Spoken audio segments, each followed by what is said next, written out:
Bien, continuamos entonces con la clase de hoy. Espero que se hayan podido tomar el tiempo para leer el ejercicio de autoevaluación y tratar de plantearlo por sí solos para, bueno, poder darse cuenta también ustedes, ¿verdad? ¿Qué tal entendieron la clase hasta ahora?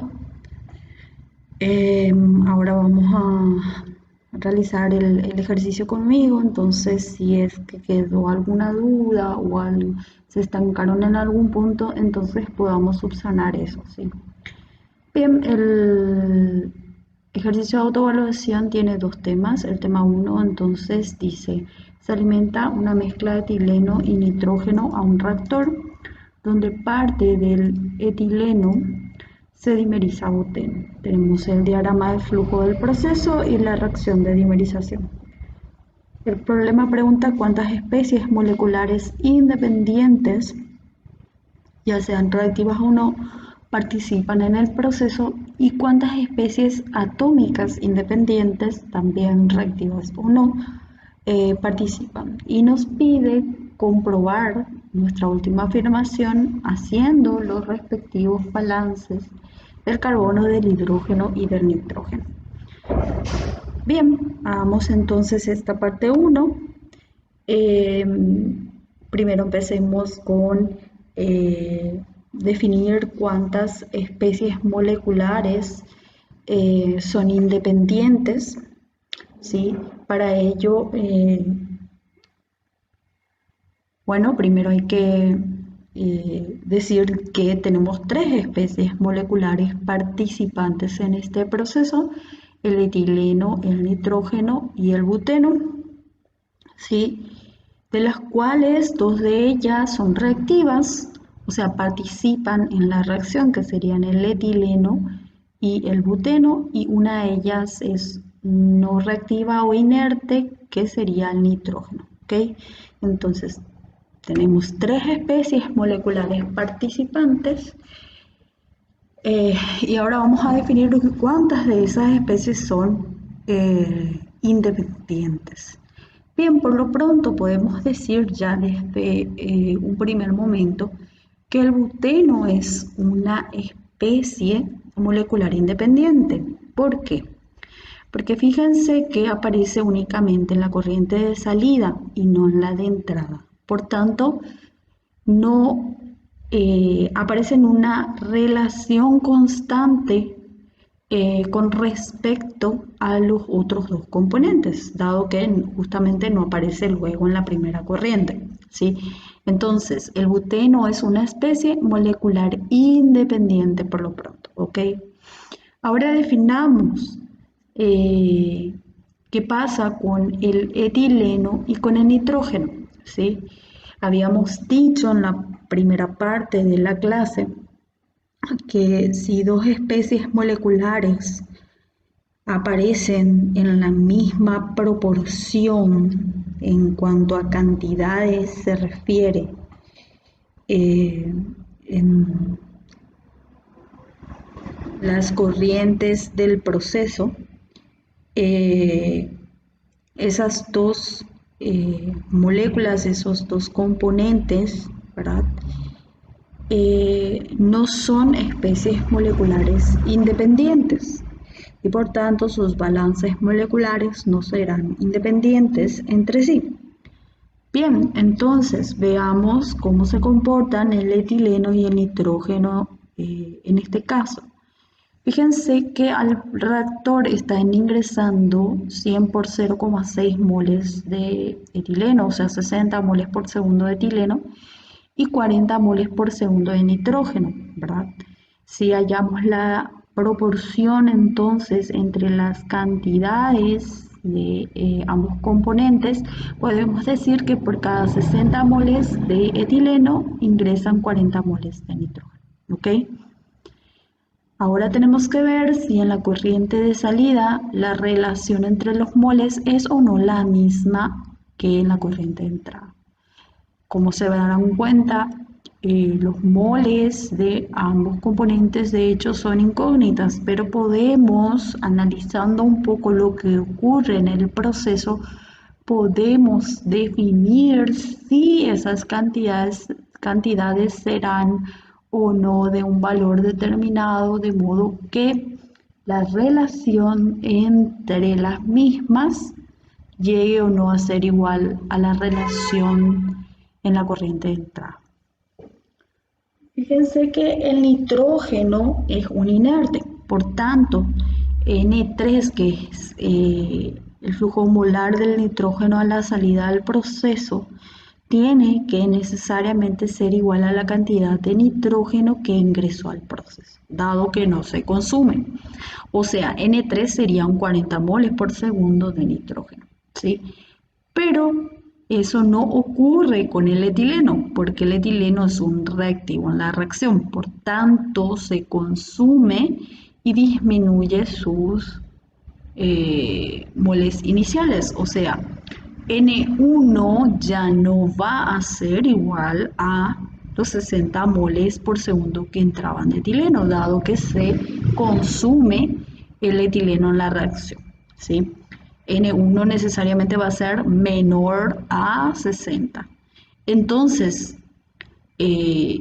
con estos datos podemos saber que la relación entre N1 y N3 no existe posibilidad de que esa relación llegue a ser igual a la relación inicial de 60 dividido 40, ¿verdad? Que teníamos en un principio en la corriente de entrada, ¿sí? Entonces, como el nitrógeno y el etileno no se encuentran, no se van a poder encontrar necesariamente en la misma proporción, ¿verdad?, que la que se encontraban al principio, por tanto podemos decir que ambas moléculas son especies moleculares independientes y por tanto sus balances moleculares serán independientes, ¿ok? Entonces, fíjense, ya el buteno era una especie molecular independiente, sabemos ya también que el etileno y el nitrógeno también lo son. Entonces, de las tres especies moleculares participantes tenemos tres especies moleculares independientes y por tanto tres balances moleculares independientes, ¿ok? Bien, ahora veamos qué pasa con las especies atómicas. El problema nos pregunta sobre las especies atómicas en general, ya sean reactivas o no reactivas, ¿ok? Vamos a hacer el análisis viendo por un lado las reactivas y por el otro las no reactivas. Fíjense que tenemos una especie atómica no reactiva, que es el átomo de nitrógeno, ¿verdad? ¿Sí? Que sería ya la primera especie atómica independiente, dado que no presenta una relación constante con respecto a los otros dos átomos, ¿sí? Pero nos queda evaluar, ¿verdad?, si el carbono y el hidrógeno son especies atómicas independientes, ¿verdad? Sabemos que el carbono y el hidrógeno son en este caso especies reactivas de este proceso. Entonces, recordemos un poco que para determinar si especies atómicas reactivas son o no especies independientes que den balances independientes entre sí, debemos de armar primero la matriz atómica, ¿verdad?, de esos átomos. La matriz atómica, se recordarán ustedes que estuve explicando en la primera parte de la clase, se arma con las especies moleculares reactivas en fila y las especies atómicas en columna, y armando la matriz con las cantidades relativas de cada uno de los átomos constituyentes de esas especies reactivas, ¿ok?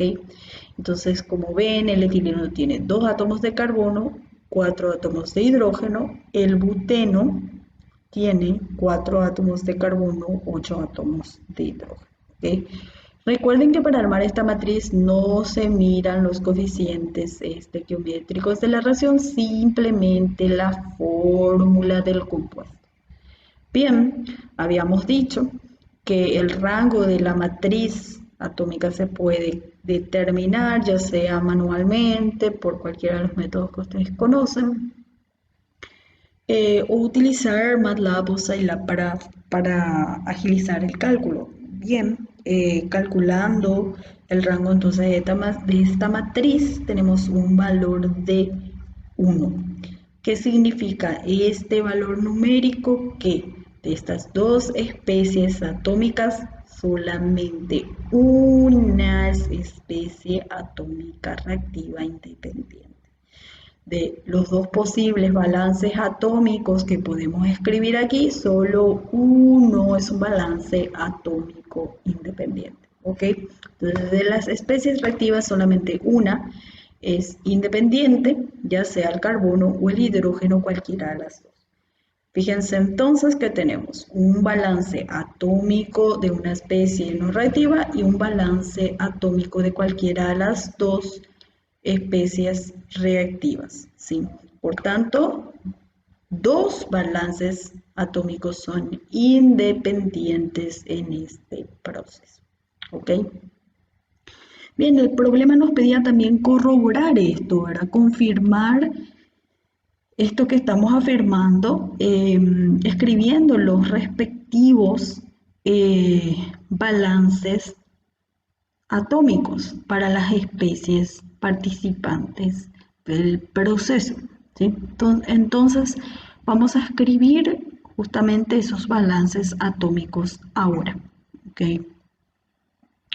Para escribir los balances atómicos, primero debemos recordar que en el caso de especies atómicas, el balance adopta siempre, haya o no haya reacción, la forma de entrada igual a salida.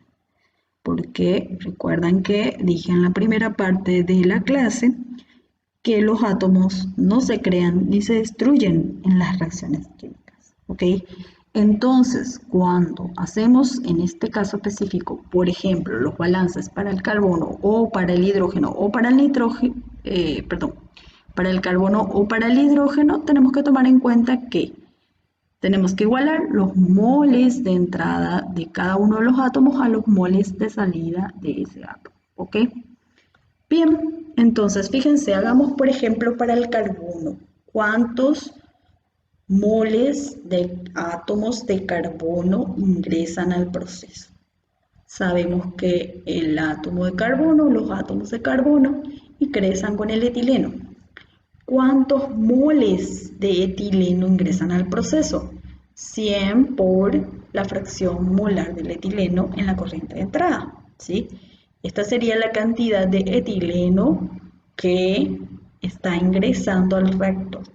¿Cómo convierto esto en cantidad de átomos de carbono, que es lo que yo estoy balanceando? Fíjense que según la fórmula del etileno, un mol de la molécula del compuesto etileno tiene 2 moles de átomos de carbono. ¿Sí? Entonces, con esta relación, yo estoy obteniendo en esta expresión los moles de átomos de carbono que entran al proceso con el etileno, ¿sí? El carbono solamente está entrando con el etileno, ¿sí? Entonces todo esto sería la entrada de los átomos de carbono. Dijimos que la forma del balance es entrada igual a salida. Entonces esto, que son los átomos de carbono que ingresan, tienen que ser igual a los átomos de carbono que salen del proceso. Ahí tenemos que el carbono sale en dos compuestos, el etileno y el buteno, ¿sí? Primero, sabemos que salen N1 moles de etileno del proceso, ¿sí?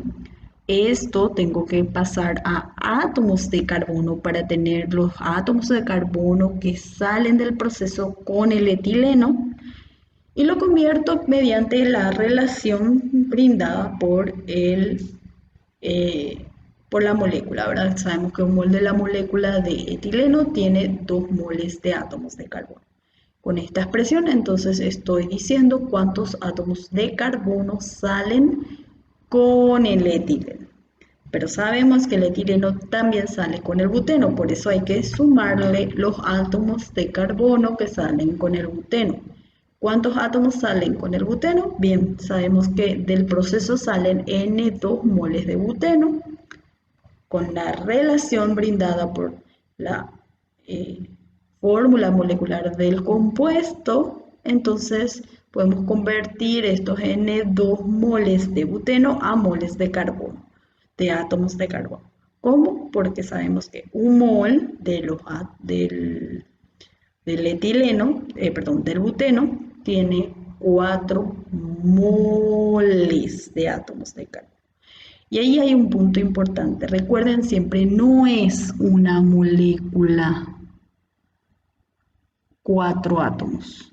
Es un mol de moléculas, tienen 4 moles de átomos. ¿Okay? No es tampoco un mol 4 átomos, ¿sí? Recuerden que hablamos siempre de la relación moles de moléculas con moles de átomos.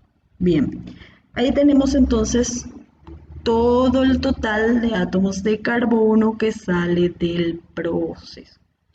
¿Ok?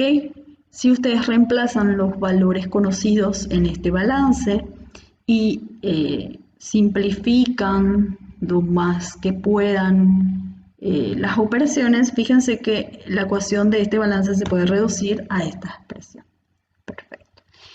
Entonces, ese sería el balance atómico del carbono. Bien, hagamos lo mismo para el hidrógeno. Nosotros sabemos que el hidrógeno también ingresa al proceso con el etileno. Por tanto, para determinar la cantidad de átomos de hidrógeno que entran al proceso, tenemos que entran 100 moles por segundo por la fracción molar del etileno. Eso por la relación que me permite obtener cuántos átomos o moles de átomos de hidrógeno están ingresando con este compuesto. Sabemos entonces que un mol de etileno tiene, por la fórmula del compuesto, 4 moles de átomos de hidrógeno. ¿Sí? Esto correspondería entonces a cuántos moles de átomos de hidrógeno entran al proceso. Nuevamente, eso tiene que ser igual a la cantidad de hidrógeno que sale del proceso. Y sabemos que el hidrógeno sale tanto con el etileno como con el buteno. Entonces, sabemos que del proceso salen N1 moles de etileno. Esto pasando a moles de átomos de hidrógeno sería multiplicándolo por la relación, ¿sí? Que me dice que un mol de moléculas de etileno tiene 4 moles de átomos de hidrógeno, ¿sí? Además de salir con el etileno, el hidrógeno sale con el buteno. Del proceso salen N2 moles de buteno. Esto lo paso a moles de átomos de hidrógeno multiplicando por la relación dada por la fórmula del compuesto. Sabemos que un mol de buteno tiene 8 moles de átomos de hidrógeno. ¿Sí? Todo este miembro entonces representa cuántos átomos de hidrógeno salen del proceso. Bien, si ustedes reemplazan en este balance los valores conocidos y llevan a cabo las operaciones de modo a simplificarlo lo máximo posible, el balance atómico del hidrógeno se reduce a esta expresión. ¿Sí? Según nuestro rango y nuestro análisis que hicimos recientemente, dijimos que los balances del carbono y del hidrógeno no eran independientes entre sí. Y es aquí donde ustedes pueden confirmar eso. Fíjense, esta ecuación es simplemente el doble de la primera. O esta ecuación es la mitad de esta. Por tanto, son dos ecuaciones iguales, ¿verdad? Y que no son independientes entre sí. ¿Está? Ahí estaremos entonces confirmando lo que acabamos de obtener con nuestro análisis con el rango, ¿sí? Dijimos que el nitrógeno es una especie atómica independiente de estas dos. ¿Y cómo corroboramos? Bueno, hagamos nuestro balance atómico para el nitrógeno. Sabemos que entran esta cantidad de moles de moléculas de N2 al proceso, ¿sí? Estoy haciendo un balance para el nitrógeno atómico, entonces esto todavía no es lo que yo necesito porque aquí estoy hablando de la molécula de nitrógeno. ¿Cómo paso esto a moles de átomos de nitrógeno? Bien, yo sé que un mol de la molécula del nitrógeno tiene ¿cuántos moles de átomos de nitrógeno? 2, por la fórmula. Bien, estos son los moles de átomos de nitrógeno que entran al proceso. ¿Cuántos moles de átomos de nitrógeno salen del proceso? Sabemos que salen N3 moles de la molécula y por la misma relación, finalmente, voy a obtener los moles de átomos de nitrógeno que salen del proceso, ¿ok? Si ustedes reemplazan y resuelven las operaciones de este balance, la forma del balance final del balance sería esta. Que fíjense que ya es N3 es igual a esta constante. Por tanto, ven que esta ecuación no tiene relación con las anteriores y es un balance atómico completamente independiente a los anteriores. ¿Está? Ahora quiero que se fijen un poco en este balance de la especie no reactiva. Fíjense que este término y este término, ¿verdad?, se anulan entre sí. Entonces, cuando hacemos el balance, cuando en un proceso tenemos una especie no reactiva, no es necesario que para esa especie hagan también el balance atómico, ¿sí? Para las especies no reactivas, que no participan de la reacción del problema que estamos estudiando, no es necesario escribir el balance atómico. Hay que escribir, o es suficiente simplemente con hacer el balance molecular, porque finalmente esta ecuación se simplifica a la que nos queda con el balance molecular. Entonces, no se compliquen, ¿sí? Que finalmente para las especies no reactivas, el balance se simplifica y queda igual al balance molecular, ¿no? No hace falta escribir, por tanto, el balance atómico para las especies no reactivas. ¿Estamos de acuerdo? Bien, entonces aquí corroboramos ya lo que dijimos respecto a las especies atómicas independientes. ¿Ok? Bien. Quiero aprovechar para explicarles, ya que vimos aquí un poquito cómo se escriben los balances atómicos. Quiero aprovechar para mostrarles cómo se escriben los balances utilizando el método de especies moleculares. ¿Ok? Entonces, vayamos un poco a nuestro proceso. Escribamos el balance molecular utilizando el método de especies moleculares para el nitrógeno, ya no lo vamos a escribir porque lo acabamos de escribir recién cuando hicimos el balance atómico, ¿verdad? Simplificando simplemente la relación moles de molécula de nitrógeno con moles de átomos de nitrógeno y ya tenemos el balance molecular del nitrógeno. Entonces, no vamos a ver el balance molecular del nitrógeno porque eso ya saben cómo hacer balances moleculares de especies no reactivas, ¿ok? Vamos a ver simplemente cómo hacer los balances moleculares de especies reactivas, que serían el etileno y el buteno.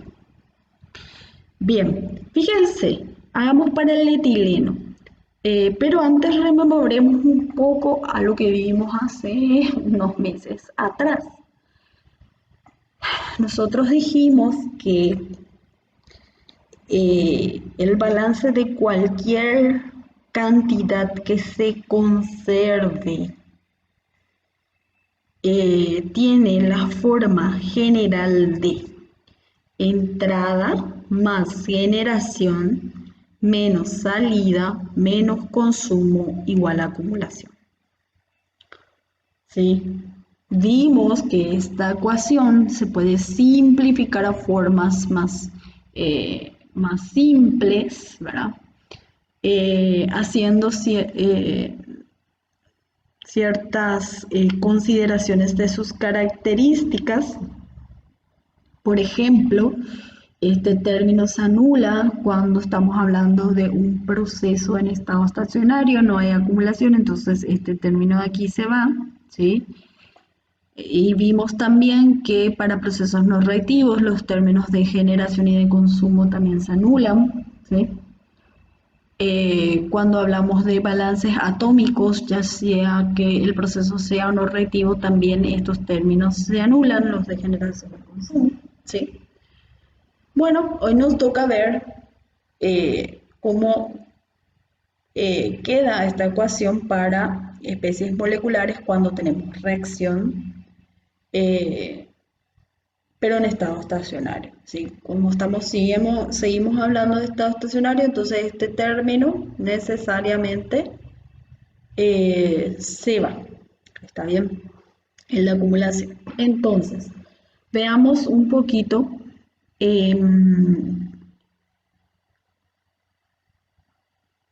cómo queda entonces el balance para una especie reactiva en un proceso estacionario. Fíjense, quedaría entonces entrada más generación menos salida menos consumo igual a 0, ¿sí?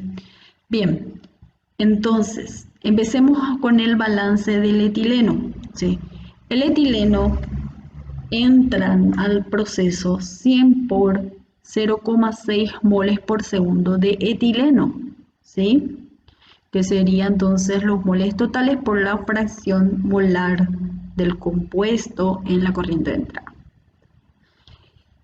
Como ustedes pueden ver, el etileno es un reactivo, entonces no hay generación de etileno, pero sí hay consumo. Entonces, la entrada del etileno menos lo que se consume de etileno que no sabemos todavía y que es una incógnita, ¿sí? Es igual a la salida, simplemente estoy pasando este término al otro lado de la ecuación, igual a la cantidad de etileno que sale del proceso, que en este caso es N1. Bien, fíjense que esta cantidad consumo de etileno también es una incógnita, ¿sí? Por eso es que cuando expliqué el análisis de grados de libertad para un proceso reactivo por el método de especies moleculares,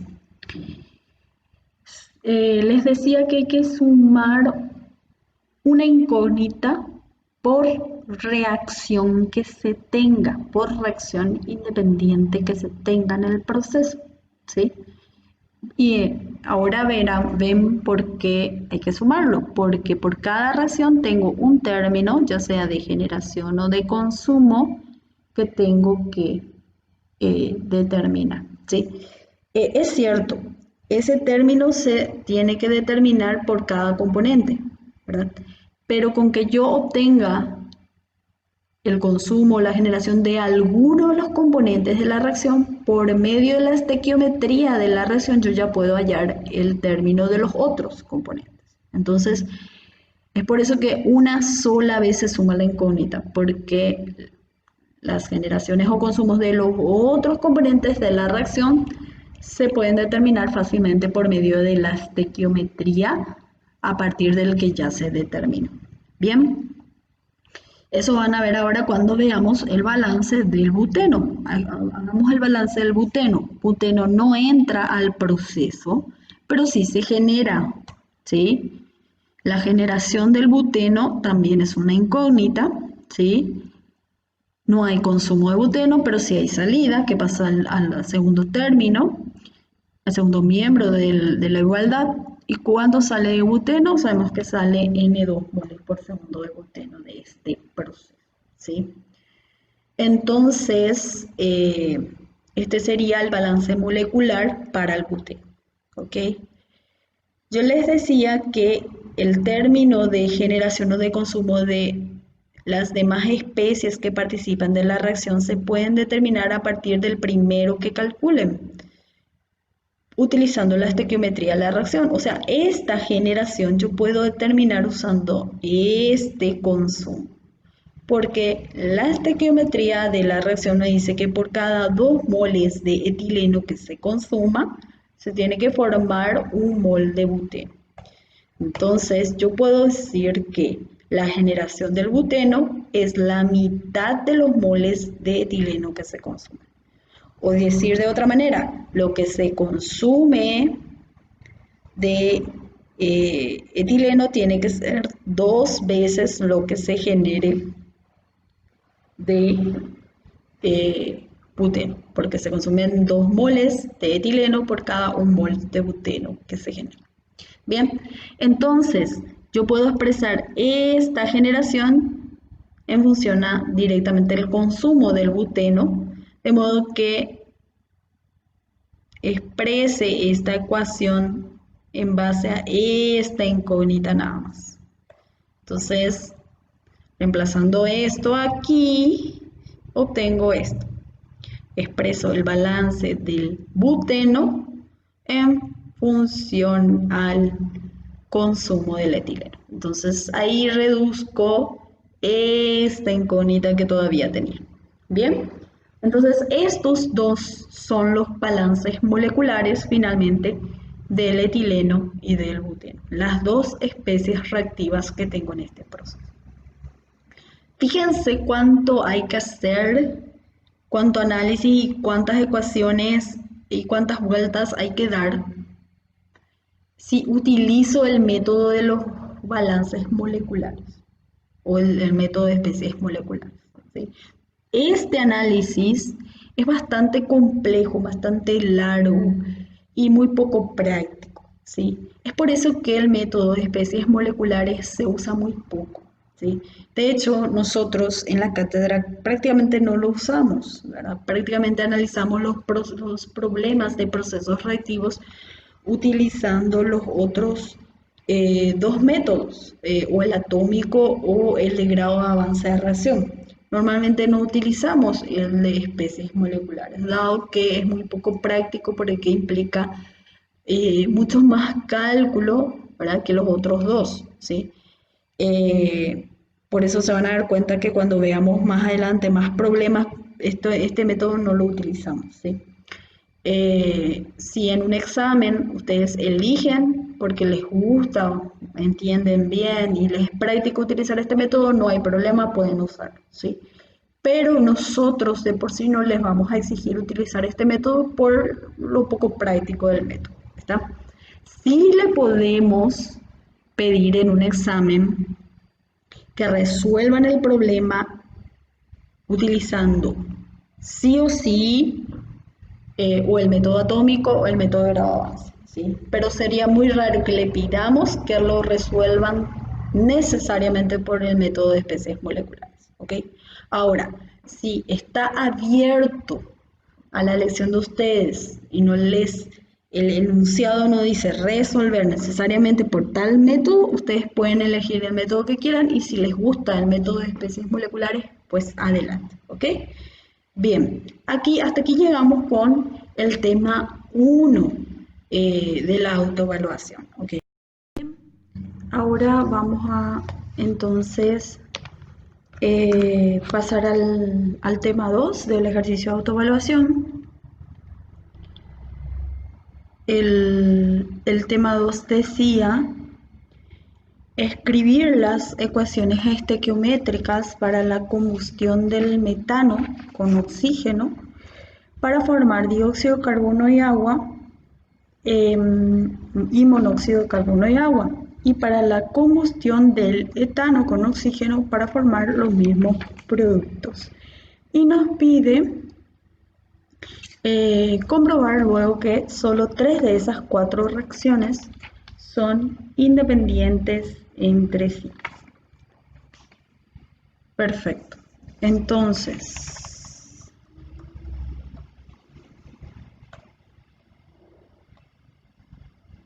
perdón por tener que saltar todo esto.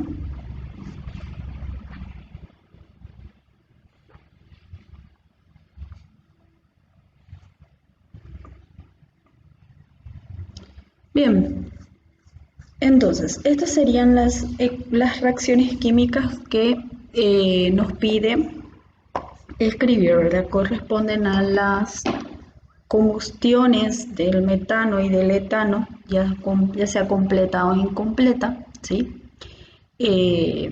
Lo que les recomendaría es que, bueno, ustedes recordarán que cuando se trata de igualar reacciones de combustión, lo mismo que reacciones de oxidación, reducción, ¿verdad? Muchas veces es un poco tedioso y lento encontrar los coeficientes estequiométricos, ¿sí?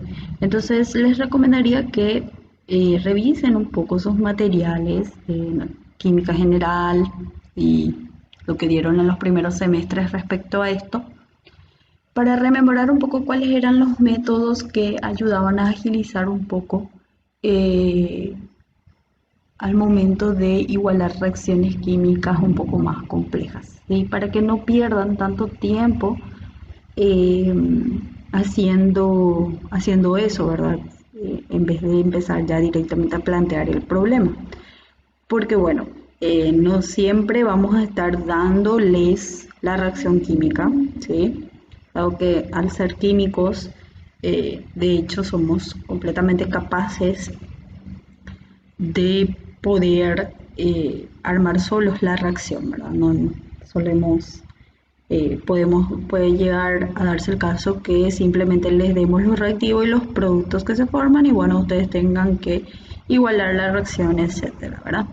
Entonces, a modo de facilitar el trabajo, repasan un poquito eso eh, que vieron en semestres anteriores, ¿ok? Bien, estas serían las reacciones que nos pide escribir el ejercicio y nos pide demostrar que de estas 4 reacciones, solamente 3 son reacciones químicas independientes. Bien, ¿cómo hacemos eso? Habíamos visto que una reacción o que son reacciones químicas independientes si no se pueden obtener sumando o restando múltiplos de las demás reacciones, ¿verdad? Existe la técnica que nos permitirá saber si son o no reacciones químicas independientes y cuántas reacciones químicas son independientes, sin necesidad de estar viendo una a una las reacciones y tratando de corroborar si son o no la suma o resta de múltiplos de las demás reacciones, ¿sí? Y es lo que les voy a mostrar ahora, cómo determinamos, así como existe el método para saber cuántas especies atómicas reactivas son independientes, también existe una forma matemática de saber cuántas reacciones químicas son independientes. ¿Cómo lo hacemos? También se arma una matriz. ¿Ok? Fíjense, en la matriz se colocan todos los reactivos y productos de todas las reacciones. El metano, el oxígeno, el dióxido del agua, el etano y el monóxido, ¿sí? Y en la columna se coloca el número de reacción, ¿sí? Tenemos la reacción 1, la reacción 2, la reacción 3 y la reacción 4, ¿ok? ¿Cómo llenamos la matriz? ¿Qué son estos números dentro de la matriz? La matriz la llenamos con los coeficientes estequiométricos de cada uno de los componentes, o sea, el numerito delante de la fórmula del compuesto en la reacción, ¿sí? Y ahí tenemos que tomar en cuenta los coeficientes estequiométricos de los reactivos son negativos porque se consumen. Los coeficientes estequiométricos de los productos son positivos dado que estos se forman en la reacción. ¿Ok? Entonces colocamos los correspondientes coeficientes estequiométricos con su signo respectivo y así armamos la matriz. Bien. Bien, una vez que se tiene la matriz, hacemos lo mismo que hicimos con la matriz atómica. Determinamos el rango de la matriz. Ese rango de la matriz nos dice el número de reacciones químicas independientes, ¿sí? Aquí entonces comprobamos efectivamente que de estas 4 reacciones químicas, solamente 3 son independientes. ¿Está? ¿Estamos de acuerdo? Y si ustedes se fijan en las reacciones, ¿verdad? Y analizan un poquito qué ocurre con ellas, se van a dar cuenta que efectivamente la reacción B, esta, se obtiene a partir de la reacción A, sumándole la mitad de la reacción D y restándole la mitad de la reacción C.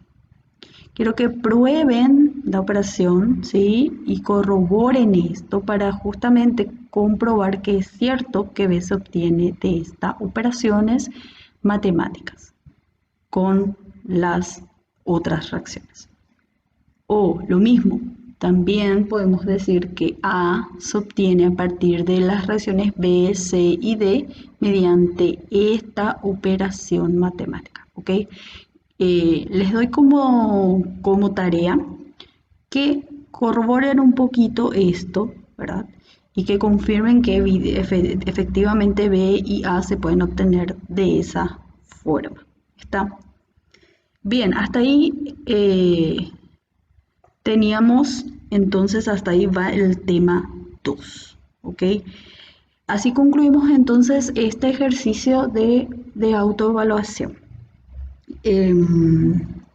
Ahora vamos a realizar un corte, ¿sí? Para que